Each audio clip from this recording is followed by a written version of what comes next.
Disiplin positif adalah sebuah pendekatan baru di dalam penerapan ketertiban siswa di sekolah. Yang sebelumnya biasanya ketertiban sering berkorelasi dengan penerapan hukuman, tetapi dengan adanya disiplin positif, maka hukuman bisa ditiadakan.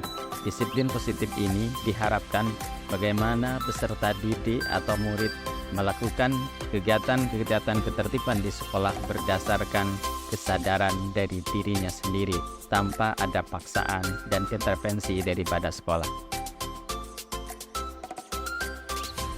Nah, harapan saya semua sekolah akan menerapkan disiplin positif karena sesungguhnya ujung dari kegiatan pembelajaran di sekolah adalah student well-being. Jadi bagaimana kita bisa menciptakan anak-anak yang bahagia, anak-anak yang cerdas, yang kemudian nanti anak-anak ini akan menjadi penerus bangsa Indonesia. Kami selaku komite mendukung dengan adanya program Dispoil karena dampaknya Masya Allah luar biasa terhadap karakter anak khususnya di SMA 1 Tapang ini. Dan saya akan dengan siap untuk terus mendukung dan mensukseskan program disiplin positif ini sehingga antara sekolah dengan orang tua itu ada sinergitas, ada sinergi sehingga membentuk satu kesatuan yang dapat menunaikan baik itu tanggung jawab dari pihak sekolah ataupun orang tua dalam tanggung jawab disiplin anak tersebut.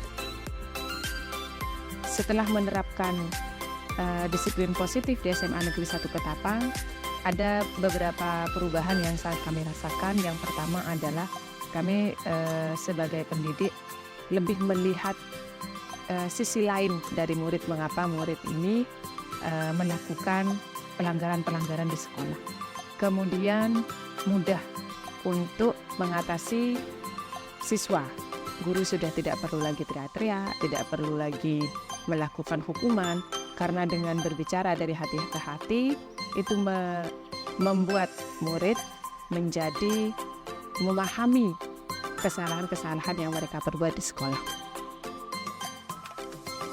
Sebelum penerapan disiplin positif di sekolah, dilakukan hukuman dan sanksi. Setelah melakukan penerapan disiplin positif di sekolah, hal ini tidak dilakukan lagi, tapi melalui pendekatan dengan mereka, yaitu melalui pembinaan. Bagaimana pembinaannya?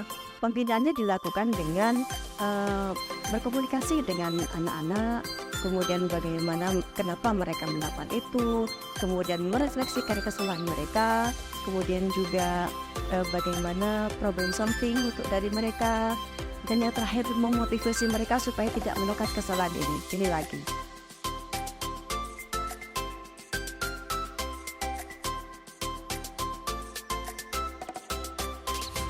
Sebelum adanya penerapan disiplin positif, dulu kami tuh tidak tahu apa itu kesepakatan kelas dan tidak pernah dilibatkan dalam pembuatan tata tertib.